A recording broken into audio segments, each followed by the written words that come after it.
I don't really think there's any other way to say this other than we need to be seriously, intentionally praying for all the children and staff involved in the school systems here today.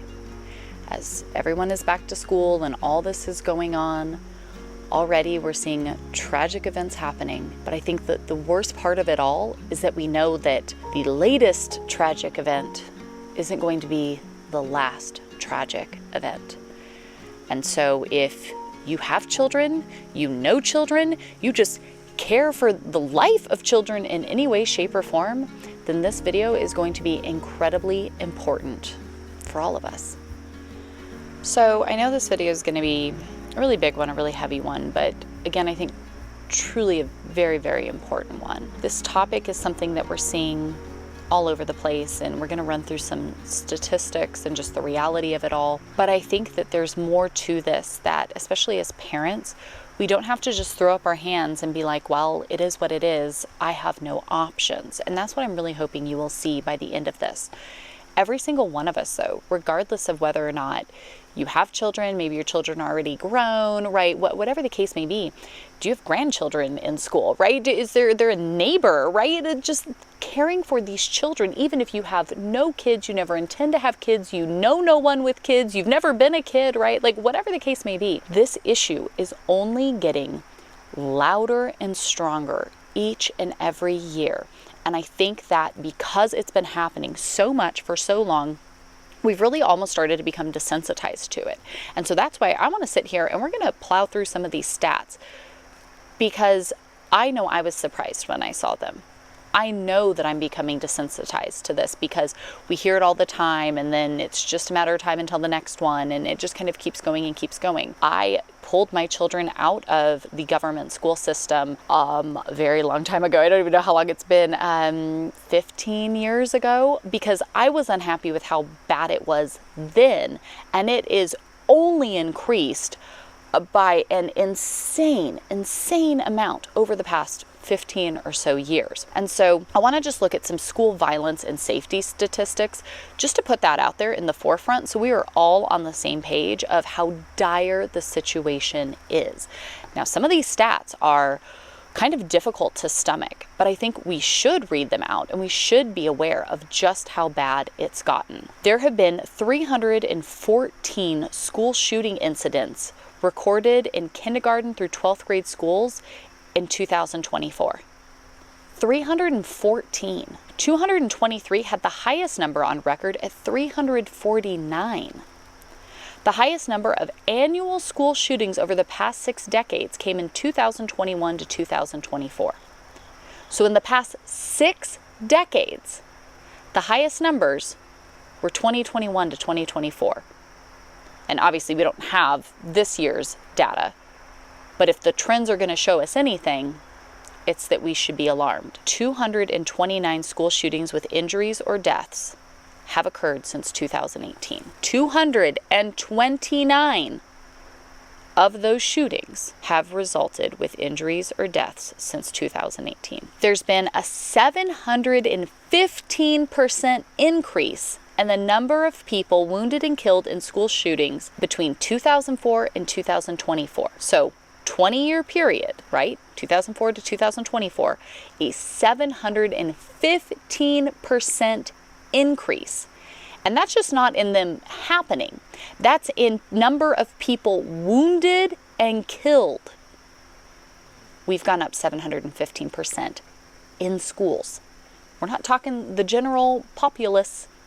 Schools. 67% of public schools recorded at least one violent incident in 2021 to 2022. So in just that 1 year that I was able to find a press release story, 67% of public schools recorded at least one incident. 28% of middle schools reported bullying on campus at least once per week in that same school year. We see that there is a serious problem with school violence and just our children's safety the moment they walk into one of these institutions, okay?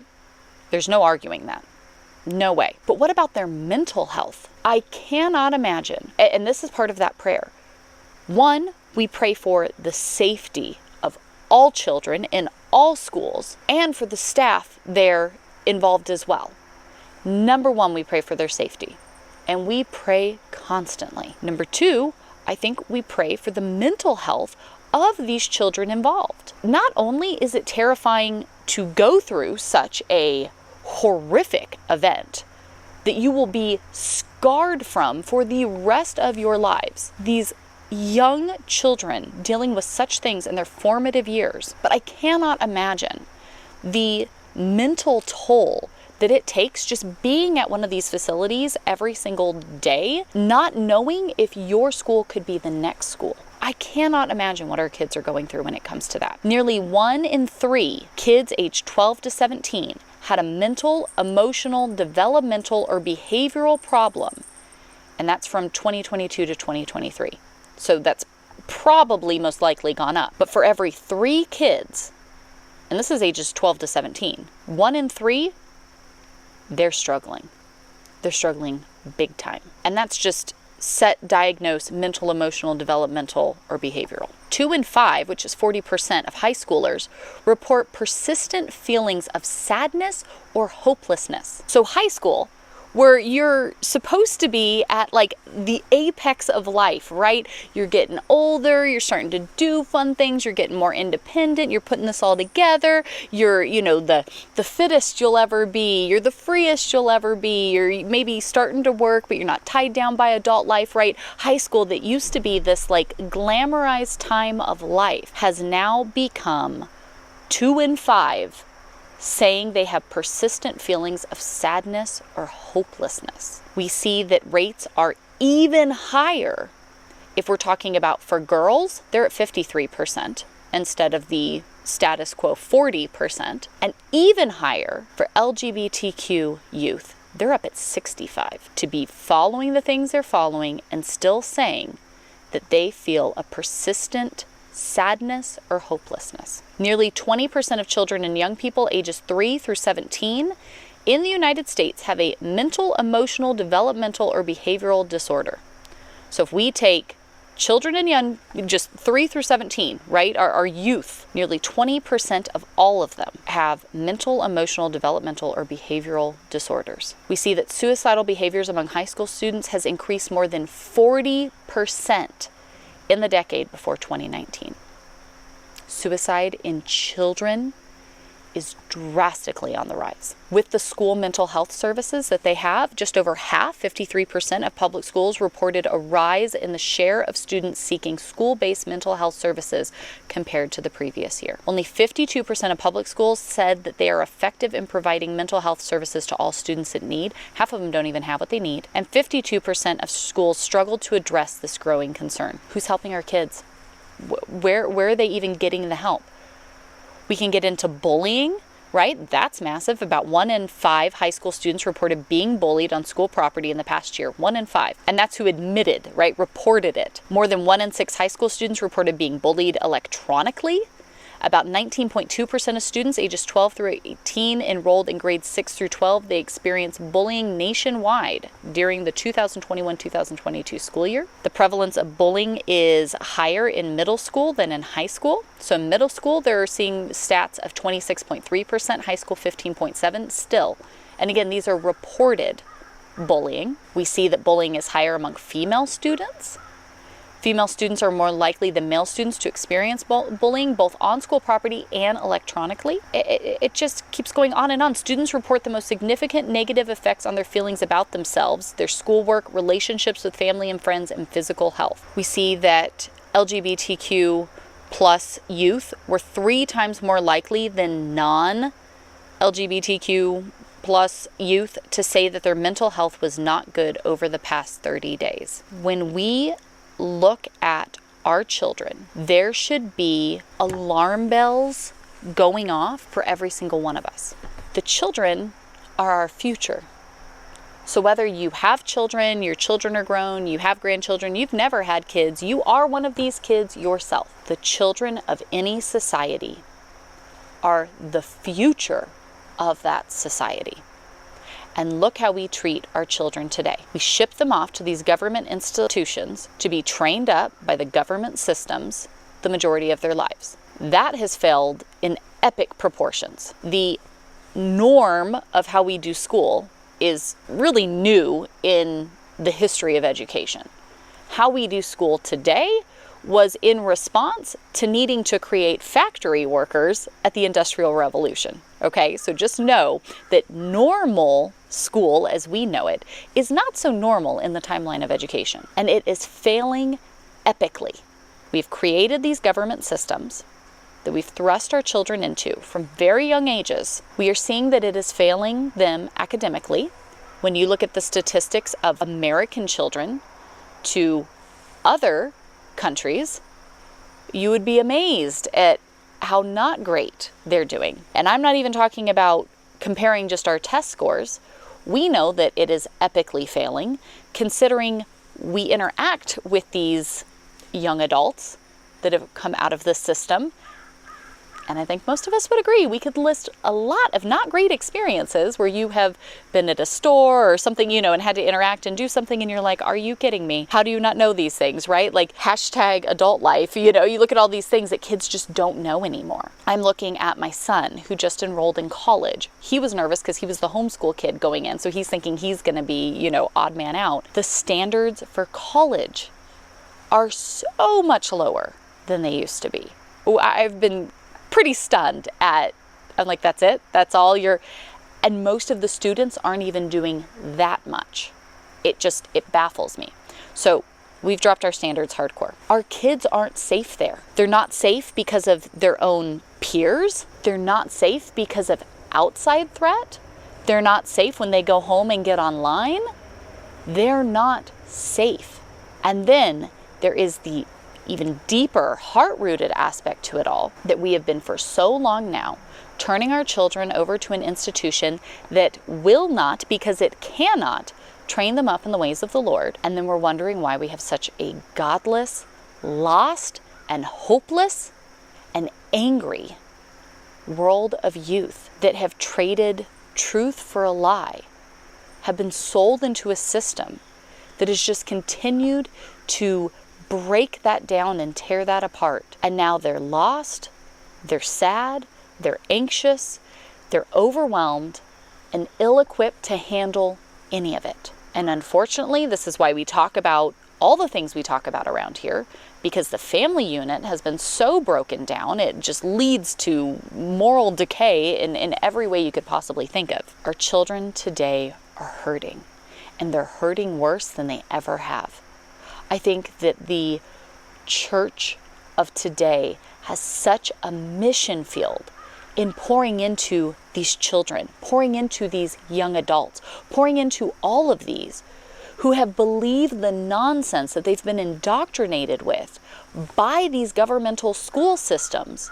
All these children that have gone through horrific ordeals, let alone just the mental turmoil of going to school day in and day out when you don't know how bad your day could suddenly turn. You think of how we torture prisoners of war, and then you look at what these children are going through.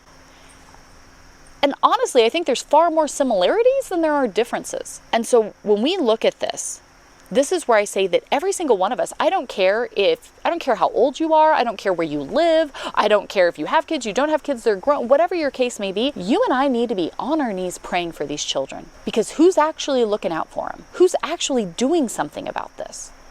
What can be done? This problem is so big. The enemy has done such a great job decimating the family unit, breaking down the marriages. Children and their parents have horrible relationships. They've been given over to these government systems that are just filling their heads with all kinds of deception and instability and anger, right? It just goes on and on and on and on. What do we even do with this? Now, I know for me personally, my husband and I had to ask ourselves that question when our youngest was starting school. He went to a public school system, and this was, again, 15 years ago. Things were not that bad. We lived in a wonderful neighborhood with amazing schools, became very good friends with his teachers. It was the best case scenario. And even still, we decided, I don't think this is it. I don't think this is where we want him to be. We pulled him out in the middle of first grade. He went to his winter school party. We pulled him out and never went back. We knew no one that homeschooled. This is back before YouTube and resources like this even existed. And we said, I don't care how ill-equipped we might feel. We have to do something better, because we had that thing deep down in us that said, I can't keep sending my kid to this. And honestly, as the years have gone by, it's only cemented in further for me that I don't care what I have to do. I don't ever want to go back to that system. I don't want to throw any of my kids back into that. And I know that you might be thinking this. Maybe you're a fellow homeschool parent who came to the same conclusion and said, I'm not doing this anymore. I cannot tell you, over our years of serving homeschool families with our co-ops and our different resources that we have, you guys can go and follow. We have a YouTube channel, Heavenly Minded Homeschool, where we share resources and things for this and help other families. That is actually why we started here on YouTube almost 8 years ago, and it's something that we continue to pour into even today. I cannot tell you how many families we have had over the years that tell us the stories about their child being bullied, their child not getting the help, their child having really, really horrible struggles that led them to this point where they said, we can't take it anymore, we're pulling you out. I don't know how to homeschool. I don't know how we're going to do this. We work, we do this, right? We have all of these different factors. I don't know, but we're going to give it a try. Training up our children, raising them, is difficult. It is not just some simple, easy thing that happens. And I think for far too long, we have been sold a lie that you have to send them to school. The schools essentially raise them. You only have to deal with them in the evenings and on the weekends. And that's kind of it. That's not how parenting works, especially if you're a Christian. We are called by the Lord to train up our children. All of us women, we are called to be Titus 2 women. And if you've done my biblical womanhood study, you know exactly what that looks like. A very clear aspect of that is how we pour into the younger generations. That is your calling. That is a mission field that the Lord has set before you. And it starts in your own home, and then you pour it out as your season of life allows you the ability to do so. We need to all be pouring over the children and the staff in these schools, because if statistics shown us anything, they need it desperately. Their safety, their protection, the mental health of everyone involved, and even deeper to the spiritual root that all of this is connected to. If there's a suggestion you have, leave it in the comments down below. Share this video. If you know someone who has children, has grandchildren, or cares about the safety of our children, the future of our world, why are we not covering them in prayer? Why are we not lending our help and our resources? If you are trying to homeschool and you feel lost, check out Heavenly Minded Homeschool. Leave me a comment. Let me know if there's some way we can help you. We have free resources we send out. We have different things, anything that we can do to help, we're going to do it. Okay? If you are a grandparent maybe that could help your children so that your grandchildren could come home and could be homeschooled, there's so many different ideas that we can start to really look at this and go, okay, this problem is massive. It's only growing. Regardless of what legislation or whatever that might happen, the world is only getting more and more evil. End of discussion, right? Sure, there's a lot of those conversations that can be had. I'm not saying I have the answers to any of it, but look at the online bullying that's happening. I mean, wherever you go, there's so many issues. And I think so much of it comes back to the family unit being destroyed. How do we bring our families back together? How do we start being that unit that God designed it to be, where our children can be safe, loved, and truly equipped for the life that they have ahead of them? How do we start making real lasting impact? I believe that revival absolutely begins at home, and what we're pouring into our own homes is the most important place. And that's where we need to start. We need to be praying for these children. We need to be lifting them up, and we need to be helping in any way that we possibly can, starting in our own homes, our own families, our own neighborhoods, our own communities, and rolling them out. I would love any suggestions. Share this with others that might be trying to figure this stuff out as well. How can we all come together and start lifting up these children, truly pouring into the future generations, instead of just ignoring the statistics, seeing them being pulled apart more and more and more, and largely just putting our head in the sand and continuing on, because nothing's getting any better.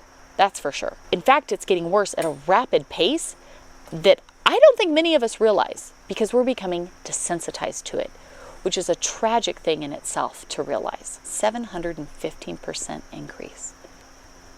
numbers like this, they can't keep going. What are our children truly going to grow up to be when this is what their formative years are filled with? And if you've been wanting to make a change and just been scared or not know how, again, go visit Heavenly Minded Homeschool here on YouTube. Get the free resources that are over there. I'm constantly linking free things that we're creating here, different member studies that we're doing. Our mission here at Heavenly Minded Home is to pour into you and your home. As we're trying to do the same things in our own, we want to pay that forward and pass that on. We've got to be praying for our kids. I know it's heartbreaking. I know it's hard to have to deal with. I know it's easier sometimes to just turn a blind eye and keep going. But our kids deserve so much more than that. And the future of what this country is going to be like based off of the youth that we have today is definitely alarming and definitely something that we all should realize, and realize that they didn't get like that by themselves. It is our responsibility as the generations that have come before to put on our big pants, big girl, big boy, whatever you are, right? Like, put on your grown-up pants and start pouring into those kids. Start being the change that you wish to see in the younger generations, because they didn't get like that by themselves, and they're not going to get any better mentally, physically, spiritually if we don't start pouring into them. And it starts with prayer. I know this is a heavy topic, but here at Heavenly Minded Home, we talk about the messy stuff. I know nobody wants to touch it. I know I get it, but this is the stuff that matters, and these are the types of conversations we're going to keep having, because life matters. And when we pour into others, there is blessing and beauty that comes out of that like you don't find anywhere else. And so if you are currently a child in school, you have a child in school, you have a grandchild in school, or you've one of those that are working to pull them out of the system and have them at home with you, know that I am praying for you, genuinely. And if there's anything that we can ever do to serve you, seriously, I'm not kidding, don't hesitate to reach out, because that's exactly what we want to be doing. Let's be lifting one another up. Let's be pouring into our homes, our first line of ministry, and then into our communities. Right there alongside of that, how can we make a difference today to truly help our children, the future of the world, that are going through some of the most horrific situations I think any of us could even imagine. I love you. I thank you for joining me in this conversation. Again, share this with someone who is in this same spot and could use a little encouragement, resources, and just support, and knowing that they're not alone in the fear and the overwhelm that all of this is presenting to families all around the country and all around the world, honestly. If there's anything I can ever do, let me know. Otherwise, I'm going to go ahead and leave you this video right up here that I pray can truly bless and help you as you further this along. Subscribe, turn on your little bells, right? Get involved. Like this video if you found it helpful in any way. Just that encouragement, that reminder. And I will see you all right back here in the next one. Bye, friends.